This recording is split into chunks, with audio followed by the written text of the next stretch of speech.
C'était long, c'est très très long. C'est une fresque, cette vidéo, une fresque. Nous sommes en septembre et je vais faire le bilan des films que j'ai vus pendant le mois d'août. Il y en a pas mal, alors je vais essayer d'être concis, même si je dis ça à chaque fois, mais là je vais vraiment essayer d'être concis parce qu'il y en a 14. Donc c'est quand même pas mal et pas des moindres en plus. Alors c'est parti.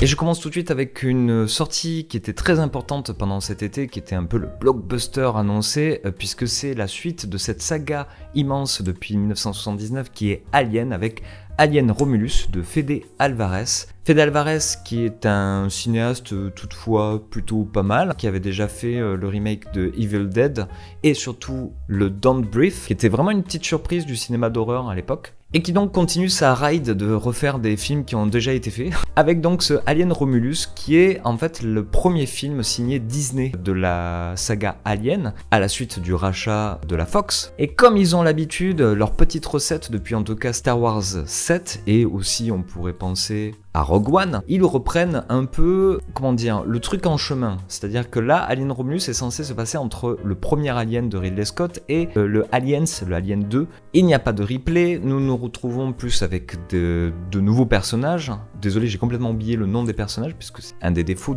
de toute façon de ces recettes Disney.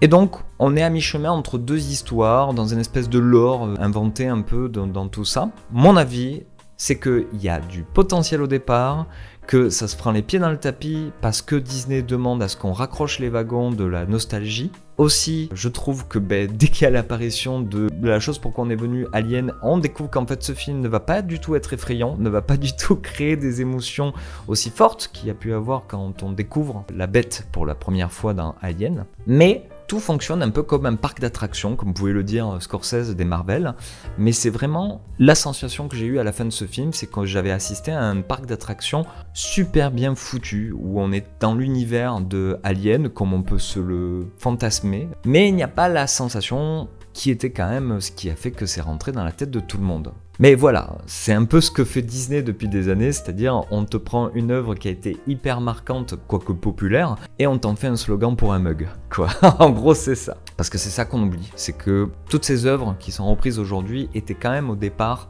des grandes claques dans ta gueule en fait. Des trucs où tu t'en remettais pas beaucoup, ou alors tu détestais. Il y a des gens qui... Alien, c'est compliqué quoi. Celui-là, vous allez bien dormir après, il n'y a pas de souci. Mais voilà, je retiens du coup quand même l'approche de départ, qui avait quelque chose d'intéressant. Le savoir-faire de la fabrication, c'est quand même bien foutu. Il y a une bonne facture en général, qui est quand même...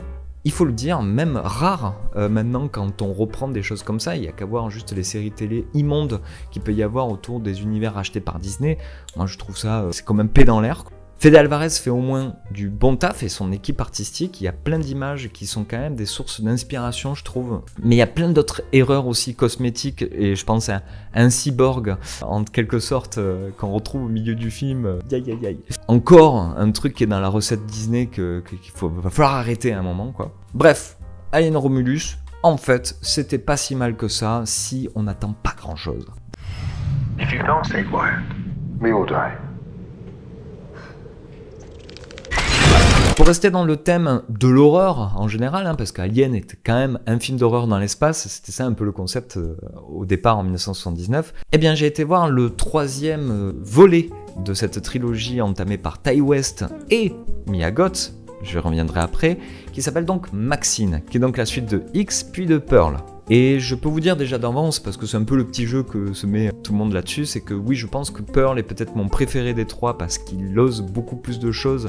Et de ça en ressort des petites audaces qui restent bien marquées dans la tête. Puisque ce Maxine, qui était peut-être pas prévu au départ en fait de ce projet-là, essaye de conclure un peu tout ça dans une espèce de soupe bizarroïde qui fait référence au cinéma des années 80 de De Palma ou d'autres choses de séries télé de l'époque, tout en faisant en fait allusion à Argento, à David Lynch, mais aussi il fait un clin d'œil à Hitchcock, il fait un autre clin d'œil à Chinatown.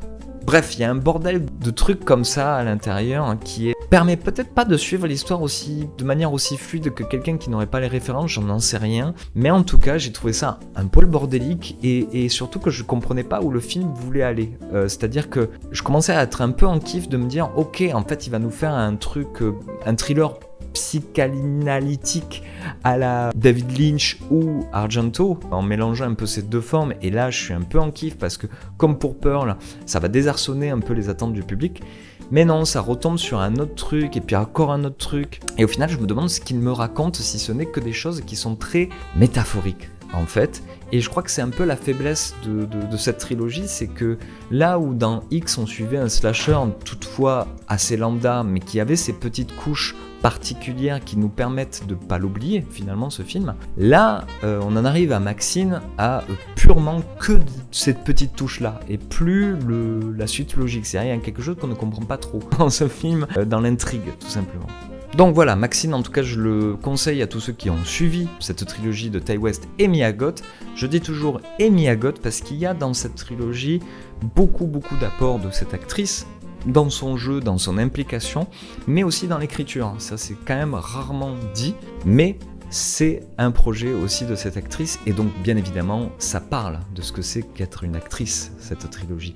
Qu'est-ce que c'est que de se dévouer complètement dans un rôle qui t'a pété un câble complet. Mais aussi de la condition de la femme actrice au milieu de cette industrie un peu particulière, et ça c'est beaucoup plus, on va dire, noté dans ce Maxine, mais il me manque un truc. Il y a plein d'images, d'endroits, de moments qui sont vraiment forts dans ce que cela semble représenter, mais il me manque quand même, ça reste un petit peu obscur. En fait, le film est entre obscur et peut-être mal foutu. Et en fait, on sait jamais. Et c'est peut-être ça le charme qu'a cette trilogie-là. Et en tout cas, voilà, c'était cool. Je vous le conseille si vous avez continué à... Si vous avez regardé un peu tout ça. Mais je conseillerais plutôt Pearl pour un truc vraiment frappadingue hors des sentiers battus. En tout cas, Ti West a fait quelque chose d'assez intéressant et que maintenant, on est un peu intrigué de ce qu'il va faire par la suite. Est-ce que c'est vraiment un coup de bol, ces trois films, ou est-ce que il y a quelque chose à raconter? En tout cas, c'est un cinéphile total. Hein. Il parle, à l'intérieur de cette trilogie, du médium qu'il entreprend aussi, et donc du coup il y a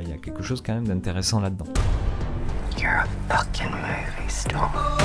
Pendant le mois d'août, j'ai aussi vu un film qui me manquait de ce réalisateur indépendant que vous connaissez peut-être pas, qui s'appelle Jim Cummings, et son film que j'ai découvert là, c'est The Wolf of Snow Hollow. Il n'a pas de traduction en français. Jim Cummings, c'est le réalisateur qui s'est fait connaître par Thunder Road, qui était en fait la version long métrage rallongé de son court-métrage très impactant qui s'appelle pareil Thunder Road, qui était une espèce de plan séquence qui reculait sur un policier qui rendait hommage à sa mère fraîchement défunte, en quelque sorte, en faisant une chorégraphie. Un modèle de court-métrage avec pas de sous et qui te fend le cœur en même temps qui te fait mourir de rire. Et donc suite à cette renommée qu'il a eue via ce court-métrage et ensuite de l'avoir allongé, et il a continué dans le sillon indépendant, méga indépendant américain. C'est-à-dire que vraiment on est dans quelque chose où c'est autofinancé, tout ce qu'on regarde de Jim Cummings. Je raconte tout ça parce que je reviendrai plus tard sur d'autres choses le concernant, mais aussi pour expliquer d'où sort ce film, The Wolf of Snow Hollow. C'est un pur film de genre qui aussi s'inspire un peu du ton à la Cohen, c'est-à-dire que c'est un film de genre rigolo, entre guillemets, qui a donc été produit de manière méga indépendante, et ça se sent parfois, c'est-à-dire qu'il y a quand même des petits moments où en effet on sent le manque de moyens en quelque sorte. Mais toujours est-il que cette méga indépendance permet de faire des essais, et l'essai qu'il y a là-dedans, c'est qu'il y a un super personnage campé par Jim Cummings lui-même qui se confronte à une série de meurtres dans son petit comté, on pense à Fargo bien évidemment, qui aurait tout l'allure d'être des attaques de loups-garous, puisqu'il commence à avoir cette rumeur-là qui court dans la ville. Et donc ce personnage de Jim Cummings est quelqu'un qui est un ancien alcoolique et qui n'arrive pas à gérer sa colère. Donc tout le long, on oscille entre ce qui fait un très bon thriller de cette sorte-là, c'est-à-dire on oscille entre le fantastique et le vrai intrigue policière réaliste. Et je trouve que finalement la sauce prend plutôt bien, en plus de mettre beaucoup d'humour dedans. C'est un film qui est pas très long, qui est sur Amazon Prime. Je vous conseille de tester, de voir si ça vous plaît, en se disant qu'on est proche de trucs qui ont été faits vraiment en famille, en fait, qui est vraiment, on a la chance de regarder ça alors que ça a été fait avec 3 francs 6 sous, vraiment. Et Jim Cummings est toujours très étonnant dans sa façon de jouer, je sais pas, moi il me fait beaucoup rire en tout cas. Si vous voulez regarder un film de genre, mais purement de genre, qui se prend pas la tête, qui est vraiment fun, qui est pas très long, et en même temps qui a cette petite épice dedans qui fait qu'il ressemble pas à tous les autres films de genre un peu concon, regardez The Wolf of Snow Hollow. Sorry, everybody. Let me just make this perfectly clear. There is no such thing as werewolves. They're imaginary. Our killer is a guy, and I'm gonna find him, and I'm gonna kill...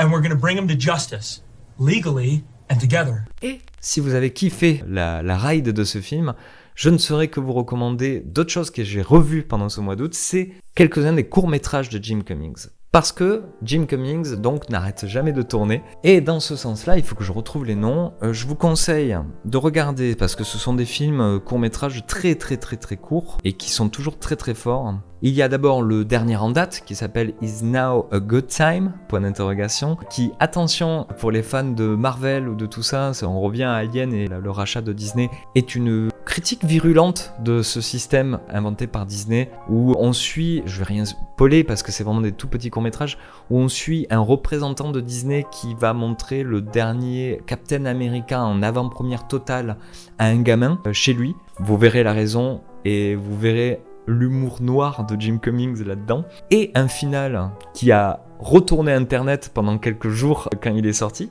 puisque c'est un film que vous pouvez voir même sur X, sur Twitter, l'ancien Twitter.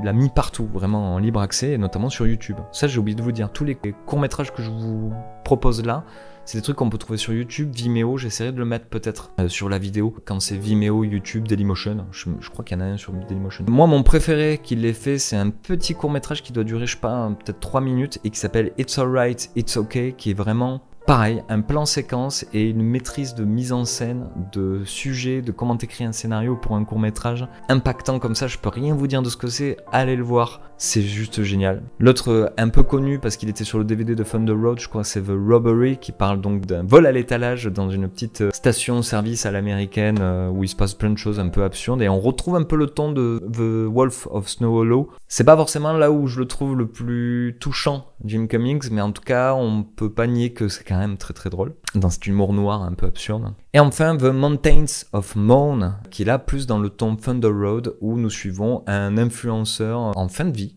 en quelque sorte. Et je vous dis rien de ce truc-là, mais il faut le voir. Il n'y a pas vraiment de sous-titres en français, mais c'est assez compréhensible si vous avez un niveau moyen en anglais comme moi. Voilà. Donc voilà, si vous ne connaissiez pas encore Jim Cummings, vous avez tout ça à regarder si vous avez kiffé la ride au départ d'un de ses films. Hi, I'm Kyle. I'm with Marvel Disney. I think I spoke to your husband on the phone earlier. Are you married? Yeah. Is now a good time? Voilà.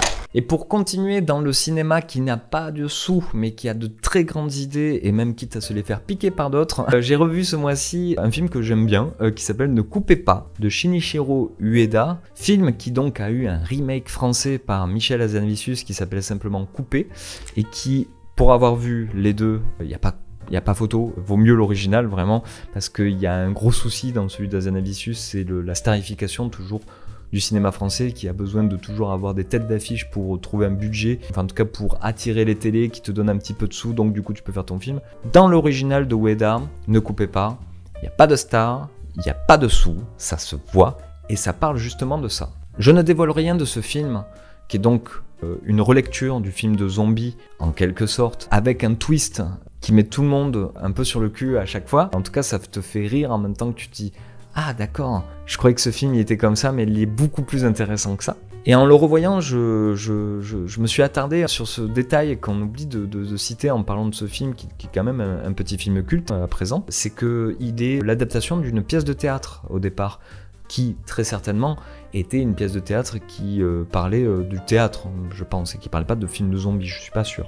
Et ça m'a rappelé de me dire, c'est quand même fou qu'on soit dans le 21e siècle et que finalement on regarde un film qui soit l'adaptation d'une pièce de théâtre qui est elle-même héritée du théâtre du 17e français, puisqu'en fait c'est un peu le même principe que l'illusion comique de Corneille. Je parle pas du chanteur, hein, je parle du dramaturge, du tragédien même, qui et en tout point un peu le concept de ces films-là. Encore une fois, je ne divulgage rien du tout. Bref, il y a quelque chose de très noble en fait dans ce film-là, qui est un peu, je pense, un petit miracle en fin de compte, comme le film le raconte aussi. Et je ne saurais que vous conseiller, si vous avez envie de savoir ce que c'est que le cinéma, quelle place a le cinéma véritablement, purement en fait. Voilà, ne coupez pas, petit film, mais grand thème derrière.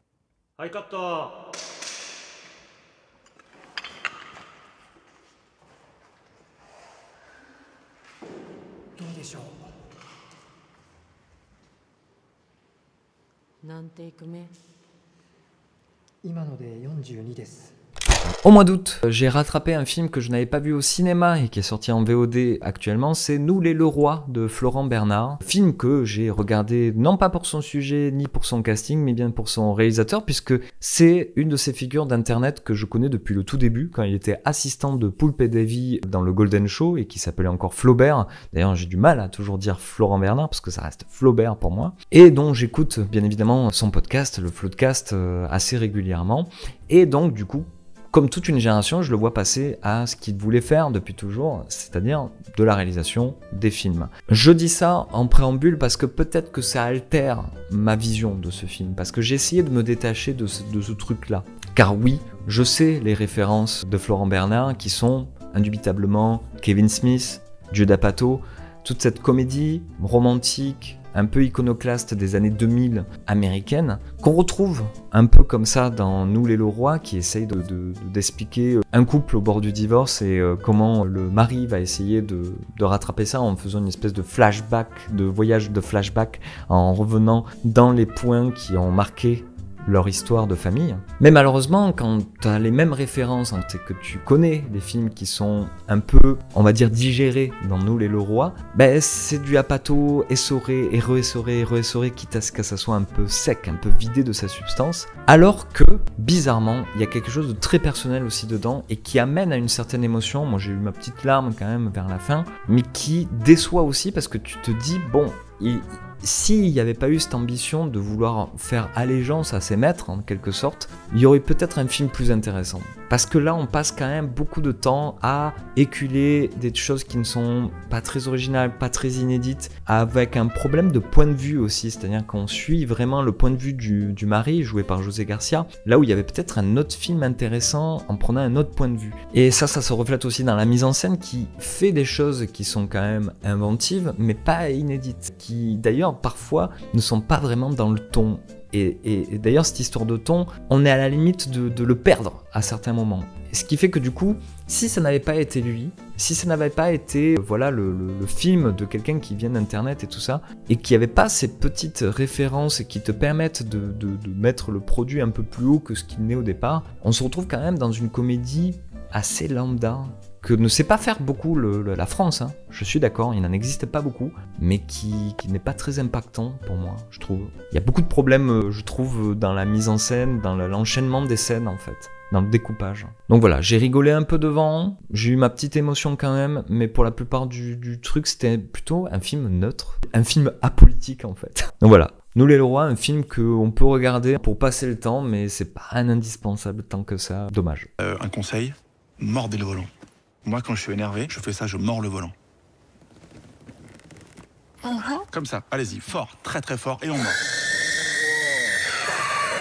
Le cri est terrifiant. J'ai aussi rattrapé, comme Nous les Leroy, un film qui est sorti en 2024 et qui est là en VOD, je crois. C'est The Sweet East de Sean Price Williams. Donc là, film américain, comédie aussi, premier film aussi, même si Sean Price Williams est un chef opérateur au départ, c'est lui qui faisait notamment la lumière pour The Good Times des frères Safdie. Et là, vous commencez à vous dire, ok, si vous avez vu The Good Times, je vois le type de cinéma indépendant américain que c'est, puisque fidèle aux images qu'il a pu faire pour ce cinéma indépendant new-yorkais en quelque sorte, Sean Price Williams fait avec ce film une sorte de fable complètement déglingué, foutraque, avec de la grosse péloche qui tâche, du découpage qui peut d'un coup te couper une scène en plein milieu pour aller dans un truc complètement fou, avoir de l'animation, des incrustations totalement dégueulasses, mais qui te donnent une sorte de poésie là-dedans. Un film qui est immensément libre et qui te surprend à chacune de ces scènes d'où ça part, et qui est d'une drôlerie très bizarre, j'ai trouvé un peu comme, comment dire, la BD indépendante américaine aussi. Il y a quelque chose de poil à gratter incroyable, puisque on est dans ce film, dans une sorte de fable, comme j'ai dit, de conte moral, ou on pourrait appeler même un conte amorale ici, où nous suivons une jeune femme, je ne sais plus du tout le nom de cette actrice, mais elle est absolument incroyable. Vraiment, c'est une révélation totale, qui est encore au lycée et qui décide de se séparer de son groupe quand ils vont à New York pour aller faire ses aventures à elle. Et donc on passe d'étape en étape, il y a des chapitres où elle découvre des personnages plus ou moins malveillants, mais qui sont la représentation un peu, une espèce de thermomètre de ce qu'est les États-Unis pour cet auteur. Et il n'y va pas de main morte, puisque nous sommes entre, on va dire, un représentant QAnon, ensuite avec des réalisateurs qui ont des idées politiques très de gauche, jusqu'à un camp de futurs éventuels terroristes. Voilà, on est avec des personnages qu'on n'a pas l'habitude de voir dans le cinéma américain, encore moins maintenant que c'est très pudique, quoi. Et donc ça nous envoie des baffes à droite, à gauche, ça fait de la comédie musicale, ça fait du dessin animé à des moments, et c'est hyper frais, autant que c'est un vrai moment de rock'n'roll, un peu ce film. Il est pas parfait, bien évidemment, mais je crois que c'est un peu l'ode à l'imperfection aussi, ce film. Mais si vous tentez au départ ce film, vous allez être un peu troublé par le niveau de mise en scène, de comment c'est, tout ça, jusqu'au générique. Et si au générique du début, vous vous dites « Oh, génial !» continuez, ça en vaut la peine. Sweetest, vrai petit coup de cœur indépendant, j'aurais pas cru du tout au départ, et je me le suis pris en pleine gueule et je suis content de l'avoir vu. Voilà. I don't have your number. Oh, I don't have a cell phone. Autre découverte qui a été vraiment une révélation, et un film qui est sorti donc cette année que j'avais raté au cinéma et qui s'appelle Le mal n'existe pas, de Ryosuke Hamaguchi, dont le précédent film, enfin le précédent, puisque j'ai pas vu Conte du hasard et de la chance, je sais plus comment il s'appelle, mais Drive My Car, qui avait eu l'Oscar du meilleur scénario, j'avais eu un peu le même parcours qu'avec Le mal n'existe pas. C'est un film qui avait été vraiment plutôt plébiscité à droite et à gauche. Sa durée m'avait un petit peu rebuté, mais je l'avais complètement raté au cinéma jusqu'à le découvrir sur ma télé et me dire « Waouh, mais c'est... là on est devant un truc immense, un vrai chef-d'œuvre comme il y en a rarement. » Eh bien ça s'est réitéré un petit peu avec Le mal n'existe pas. Je dis un petit peu parce que le film est plus court et il est d'une toute autre sensation. C'est-à-dire que pour ceux qui ne connaissent pas Hamaguchi, c'est un cinéaste qui est très verbeux, il y a beaucoup de dialogues. Et là dans Le mal n'existe pas, c'est presque pour reprendre à rebrousse-poil les attentes des spectateurs de ces films, puisque on se retrouve avec bien 15 minutes au début où il y a quasiment pas de dialogue, voire pas du tout. Déjà on démarre avec beaucoup de musique, puisque Le mal n'existe pas est à la base le concept d'une compositrice de classique que je ne connais pas du tout au Japon, qui a demandé à Hamaguchi de faire un film de la musique qu'elle a composée, en lui demandant d'en faire vraiment un film, c'est-à-dire un film avec des dialogues et tout ça. Mais du coup, il y a la part belle à la musique et à la nature. Et d'ailleurs, ce film, c'est ça le concept profond, puisque nous suivons un petit village au milieu de je ne sais plus où, mais qui est à quelques heures de Tokyo, qui se voit donc visité par des bons représentants d'une grosse compagnie qui veut implanter dans ces paysages naturels très beaux et préservés un glamping, c'est-à-dire un camping glamour, et donc vont se heurter à absolument toute la population qui a une connaissance beaucoup plus profonde du territoire que ces gens-là, et qui leur pose vraiment les problématiques que ça peut apporter ce genre d'initiative éphémère, pécuniaire, et pas du tout en accord avec leur vie. Mais ça, c'est le scénario, mais ce qui traverse ce film est beaucoup plus grand que ça. On y parle de l'écologie, bien évidemment, on y parle aussi, comme son titre l'indique, Le mal n'existe pas, de savoir si cette question de bien et de mal est une question purement inventée par l'humain, ou est-ce que ça y est dans la nature. Donc un film grandiose, je veux pas en dire trop, c'est vraiment un trip très particulier, très lent, mais plus le film avance, plus il se dévoile dans quelque chose d'encore moins compréhensif, mais qui pose des questions à la manière d'un Lynch, à la manière d'un film qui te provoque des vrais trucs, des vrais questionnements à toi. Et d'ailleurs, la fin est un débat cinéphile depuis qu'il est sorti. Je m'en suis rendu compte du coup après l'avoir vu, et je trouve ça super. Ça montre que le cinéma a encore de belles choses à dire. Et voilà, un des must-see vraiment de cette année. Furiosa, Le mal n'existe pas. Deux propositions qui ont l'air complètement antinomiques, mais qui pour moi sont déjà très haut pour cette année.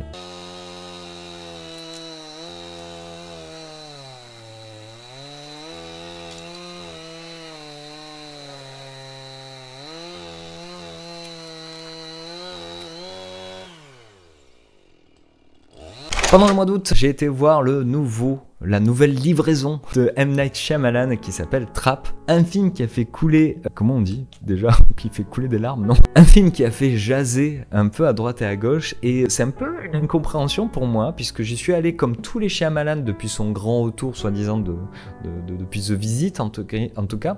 Moi c'était plutôt The Split qui a été pour moi son grand retour. J'y suis allé de la même façon en me disant, ça va être too much, ça va être tordu, mais il va y aller à fond, et j'ai envie de voir qu'est-ce que c'est le fond pour lui. Eh bien, j'ai pas été déçu du tout avec Trap, qui fait partie peut-être pas de ses meilleurs, mais il reste dans sa même gamme depuis Split, dans ce truc-là. C'est-à-dire que le concept de base, je vais essayer de rien dévoiler, bien évidemment, parce que ça reste du Shyamalan, donc ça reste avec plein de twists, peut-être beaucoup trop pour celui-là, mais bon, il est généreux, c'est comme ça. Donc ça part d'un concept qui est quand même assez cool, avec cette histoire de changement de point de vue dans ce genre d'histoire. Et rajouter à ça, il y a un truc qui, moi, je trouve que peu de gens ont noté, mais je trouve ça hyper cool d'avoir aussi documenté, en quelque sorte, notre pratique du 21e siècle, de ces grands concerts dans les zéniths ou les stades qui ont été refaits pour un concert, chose qui n'est pas forcément commune à tout le monde, mais que comprennent les gens qui vivent dans une mégalopole. C'est-à-dire que là, faire tout un scénario de thriller, de suspense dans les travers de cette arène-là, c'est un truc qui n'a jamais été fait. Très clairement, il y a eu plein de films dans des stades, pendant des matchs de foot, je pense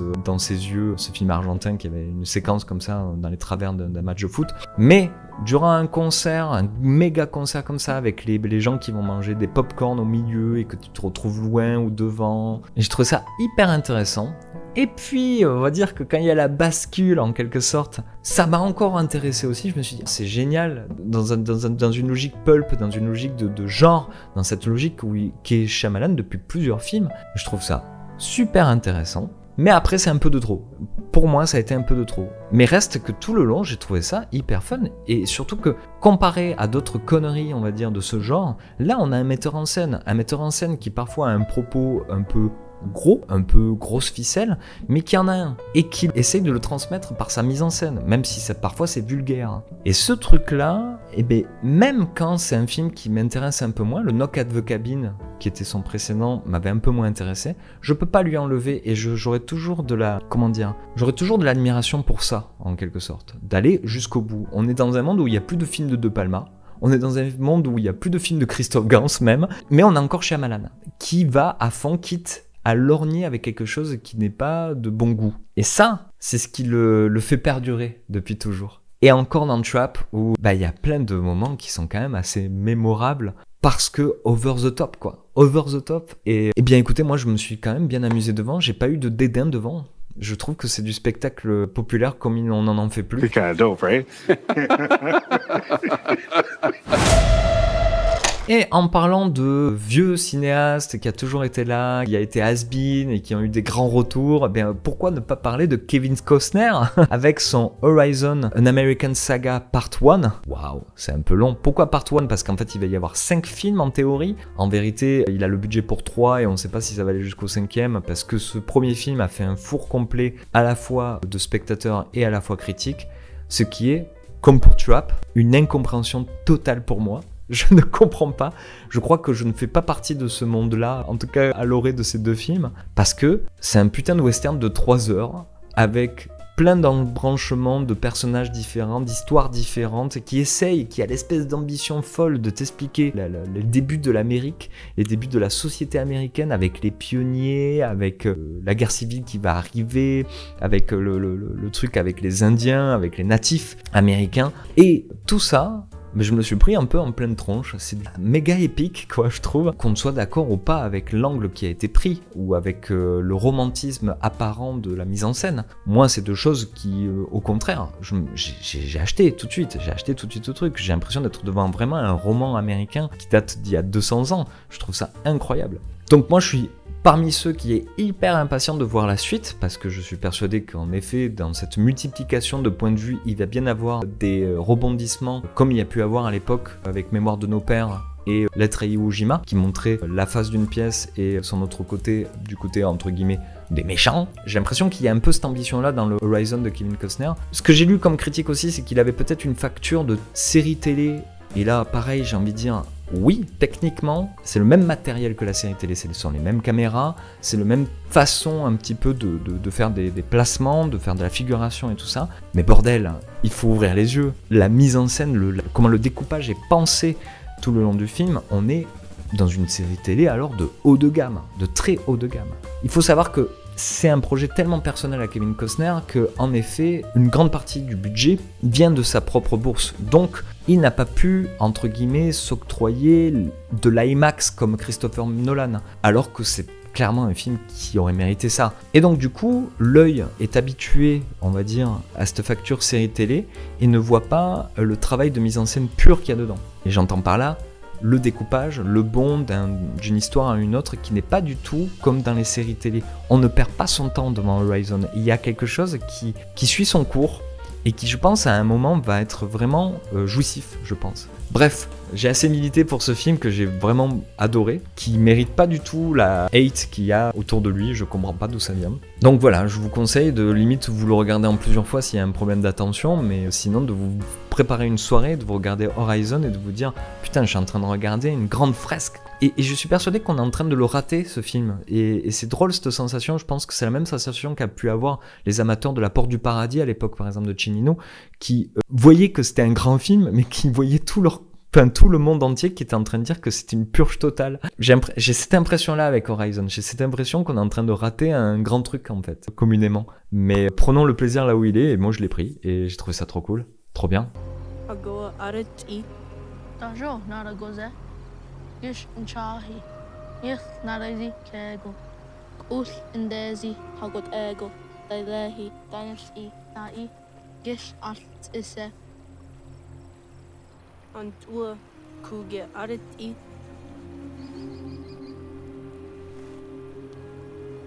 Et pour rester dans l'ambiance un peu western, pionnier de l'Amérique, tout ça, j'ai revu, pour finir un peu ce cycle, Kelly Reichardt qui vous suit depuis le début de ces vidéos-là, j'ai revu First Cow, qui était ma première entrée dans son cinéma, et une entrée qui m'avait pas forcément plu vraiment. Et comme son nom l'indique, l'histoire de la première vache en Oregon, alors je sais pas si c'est une histoire fantasmée ou pas, mais c'est comment dans une contrée où il n'y a pas de manière endémique cet être-là, il a été implanté, et donc qui explique un peu l'histoire des États-Unis aussi, de cette façon de produire en tout cas de la matière première, de la richesse venant d'ailleurs et pas du sol lui-même, qui aura une autre tournure avec le pétrole et compagnie, mais voilà.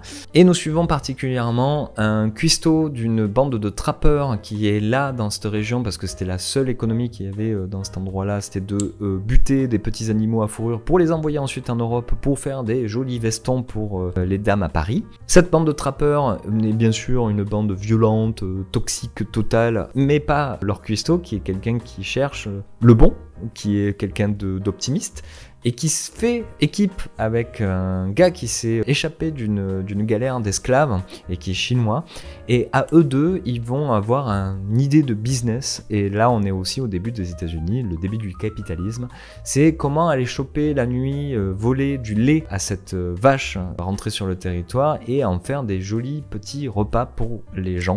J'ai à peu près raconté ce qui se passe dans ce film, c'est prodigieux parce que ça suit complètement la logique du cinéma de Kelly Reichardt, donc, que je vous explique depuis le début. Mais sans les clés de compréhension, c'est vrai qu'il peut paraître un peu tendu, un peu obscur en fait à certains moments et un peu lent pour rien, alors qu'en fait il se passe beaucoup de choses. Bref, en tout cas en le revoyant, j'ai vraiment pris la mesure de la force de ce film qui est vraiment un des meilleurs films de Kelly Reichardt. D'ailleurs, je l'ai vu dans son Blu-ray et il existe dans le Blu-ray de First Cow qui a été un succès en fait assez inattendu comme ça en France. Il y a dedans une interview assez longue de Kelly Reichardt qui revient sur tous ses films en fait, où elle raconte comment elle a fabriqué et qu'est-ce qu'elle voulait raconter dans ses films. Donc c'était vraiment un point final à cette rencontre de filmographie que j'ai eue, assez parfaite, puisque j'ai pu revenir sur chacun des films que j'ai vus avec l'autrice elle-même qui explique ses intentions, et c'est génial.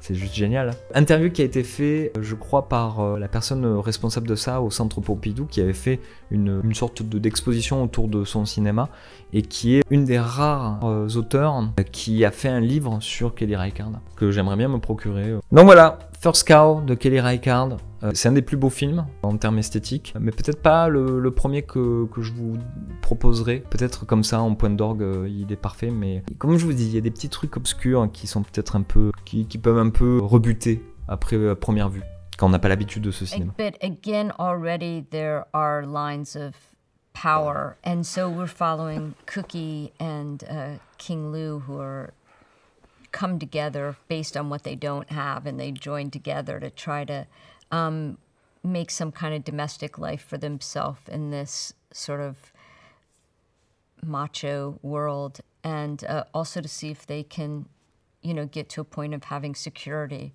and get a foot up in it.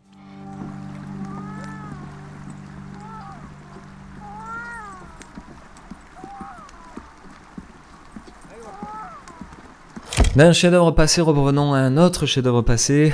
Je commence à être un peu fatigué. Avec Tel père, tel fils de Hirokazu Koreeda, cinéaste que j'aime beaucoup. Pareil, c'est souvent le film qui vient en premier quand on vous propose du Koreeda, et pourtant je dirais plutôt Une affaire de famille, qui c'est la Palme d'Or pour vraiment rentrer dans son cinéma, parce que celui-là il y a quelque chose de pareil, un petit peu obscur quand on connaît pas trop les thématiques de ce réalisateur, puisque Tel père tel fils reprend le concept de La vie est un long fleuve tranquille, avec un échange de bébés au départ, et ce truc là de il y en a un qui est le bébé des riches qui se retrouve chez les pauvres, et le bébé des pauvres qui se retrouve chez les riches, et comment à l'âge de 6 ans, après un check-up qu'on fait au Japon apparemment, avant de rentrer en cours préparatoire, ils se sont rendus compte avec l'ADN que c'est pas l'enfant du tel et d'un tel, et qui est en fait, bon, tout ça c'est le concept de départ, mais qui est en fait une grosse parabole de qu'est-ce que ça veut dire d'être père, qu'est-ce que c'est la filiation, qu'est-ce que c'est que d'être une famille, ça veut dire quoi une famille. Tout ça est brassé de manière très douce et très intelligente par la part de Koreeda, qui est son thème de prédilection, tout ça. C'est un film qui a été réputé tout de suite, qui est donc un très bon film de Koreeda, mais encore une fois, je vous le conseillerais de le voir après Une affaire de famille, parce que il joue avec certaines longueurs qui peut parfois peut-être rebuter aussi, bien que, encore une fois, il y a quelque chose de très populaire dans le cinéma de Koreeda qui fait qu'il y a des moments de vraie drôlerie où on rigole vraiment sincèrement, mais aussi des trucs où tu chiales, t'es obligé de chialer. C'est un truc de fou, quoi. Voilà, Tel père, tel fils de Koreeda, si vous l'avez pas déjà vu. Moi, ça faisait plaisir de le revoir, ça m'a permis de capter certaines choses, et où je me suis demandé pourquoi il a pas eu la Palme d'Or cette année-là. Parce que vraiment, c'est un film qui est comme ça, mais d'une subtilité et d'une corde comme ça. Bah, c'est juste que cette année-là, comparé à l'année qui vient de passer, était une année mais extraordinaire à Cannes.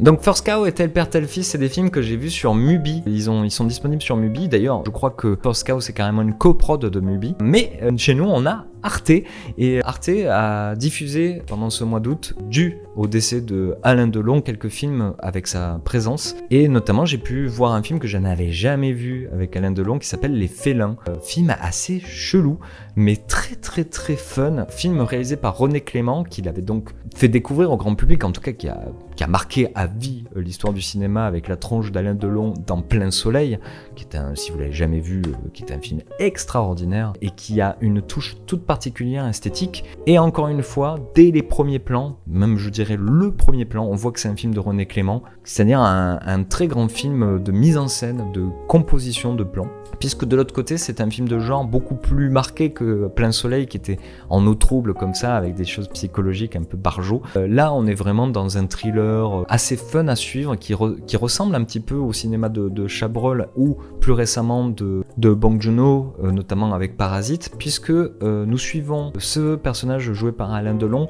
qui échappe à des gens qui veulent le tuer parce qu'il aurait couché avec la femme d'une espèce de haut ponte de la pègre, et qui en s'échappant arrive à se cacher en fait dans un couvent pas de nonnes, mais en tout cas un couvent qui accueille des SDF ou des gens qui sont à la marge de la société. Et de ce côté-là, il rencontre une nana, il la dragouille un peu et il se retrouve à devenir le voiturier pour une bienfaitrice de cette église-là, et donc va commencer un espèce de truc de faux semblant assez fou qui rapproche un peu, pour moi, en termes de plaisir en tout cas, le Parasite de Bong Joon-ho. Il y a ce truc-là dans ce film-là, mais en 10 fois plus barjot, puisqu'il y a un un élément dans ce film qui ressemble au film de Bong Joon-ho, mais j'en dirai pas plus parce que c'est quand même un film à rebondissement assez énorme. L'actrice qui est à côté d'Alain Delon dans ce film-là, c'est une très jeune Jane Fonda qui a un rôle assez particulier, assez de son époque et en même temps un peu barjot et ça c'est assez fun à voir aussi. Qui joue en français un peu mal et ça fait partie du plaisir de ces vieux films aussi. Parfois. En tout cas voilà, ça a été une grosse découverte, les félins, je connaissais pas du tout. Si vous êtes dans les films un peu comme ça anciens, c'est un des tops de René Clément et d'Alain Delon en tout cas. Si vous avez déjà vu les Mélodies en sous-sol, les Pleins Soleil, les Rocco et ses frères et tout ça, il y en a plein des films d'Alain Delon qui sont des purs chefs-d'œuvre de cinéma. Celui-là c'est un peu plus série B, mais bien meilleur que des trucs qu'on peut voir aujourd'hui quoi. Vraiment au-dessus quoi. Qu'est-ce que vous faites? Je m'arrête. Vous désirez me parler? Non. Vous êtes impossible. J'adore votre façon de rire. On dirait que vous allez mordre. Moi, peut-être. Et je continue avec Arte, avec un documentaire qui est un documentaire presque essentiel selon moi, qui s'appelle Total Trust, qui est réalisé par Zhang Jialing, je sais pas si je le prononce bien. Pourquoi documentaire essentiel? Puisque c'est le point de départ, c'est de parler de la surveillance en Chine, de comment petit à petit il y a eu des caméras qui prennent le faciès, les notes sociales, toutes ces choses-là, toutes ces choses qu'on a pu déjà entendre. Là c'est un documentaire qui va précisément, qui documente la chose, qui documente comment ça se passe en fait dans un petit quartier d'une petite ville, et qui s'attarde sur, je crois, trois hommes, puisque c'est des hommes, qui ont été mis en prison, en tout cas, ils ont été jugés et mis quelque part, on ne sait pas où, et puis il y en a un qui a réussi à en sortir et qui peut témoigner de ce qui s'est passé pour lui, et qui étaient trois hommes qui ont juste un tout petit peu mis en cause la légitimité de tout ça, on va dire. Donc c'est un documentaire qui est un peu long, qui était méga intéressant, où on voit profondément ce que ça